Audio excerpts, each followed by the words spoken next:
नमस्कार साथियों, कुंजल क्लासेज में आपका हार्दिक स्वागत और हार्दिक अभिनंदन करती हूँ।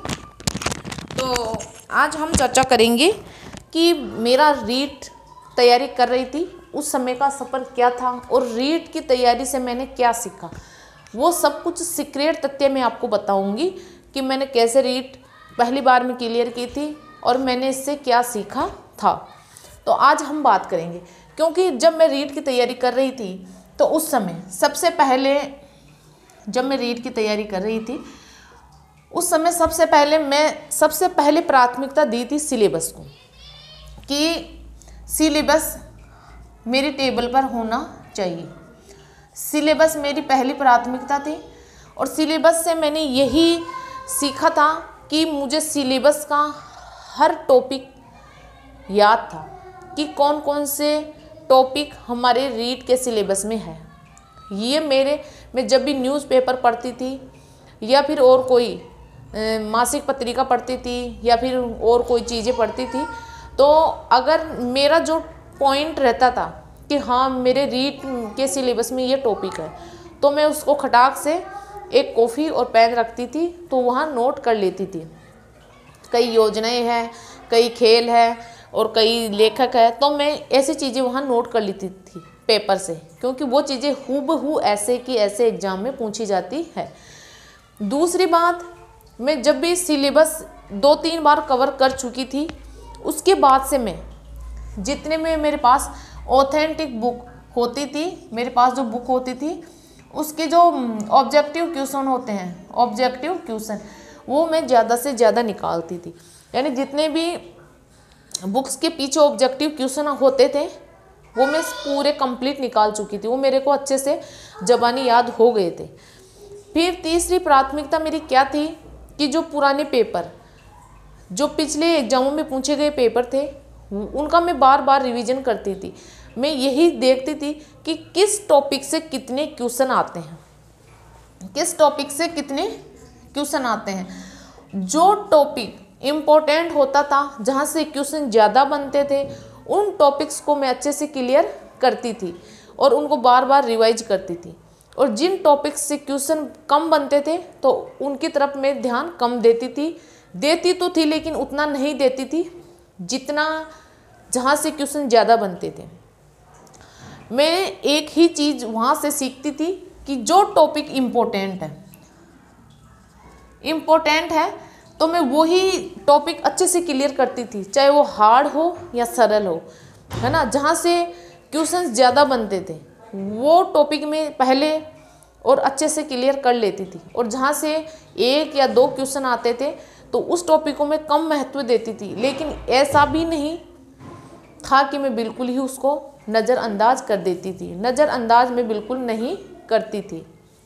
यानी कई बार क्या होता है कि जहाँ से क्वेश्चन कम बनते हैं वहाँ से क्वेश्चन ज़्यादा बनने शुरू हो जाते हैं, और जहाँ से कम बनते हैं वहाँ से क्वेश्चन ज़्यादा अपडेट हो जाते हैं।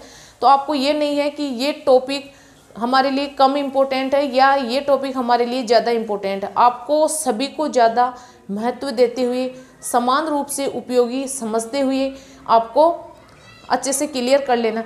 अब कई बार क्या होता है, जैसे मैं बात करूँ आपके सामने कि संस्कृत है, तो वहाँ संधि का टॉपिक है या फिर समास का टॉपिक है ना। तो अब कई बार क्या होता है कि यहाँ से कई बार 5-6 क्वेश्चन बन जाते हैं और यहाँ से कई बार 6-7 क्वेश्चन बन जाते हैं, है ना। लेकिन कई बार क्या होता है कि यहाँ से 9-10 क्वेश्चन भी आ जाते हैं, 9-10 भी बन जाते हैं, और यहाँ से फिर 1 से 3 का एवरेज हो जाता है, A से B हो जाता है। इसीलिए मैं आपको यही सुझाव देना चाहती हूँ कि आपको किसी भी टॉपिक को ये ना समझें कि ये कम इम्पोर्टेंट है। लेकिन हम पिछले पेपरों का रिवीजन करते हैं तो हमें यही सीख मिलती है कि कौन से यूनिट से, कौन से टॉपिक से कितने क्वेश्चन बने हैं और उनका एवरेज लगभग समान रहता है।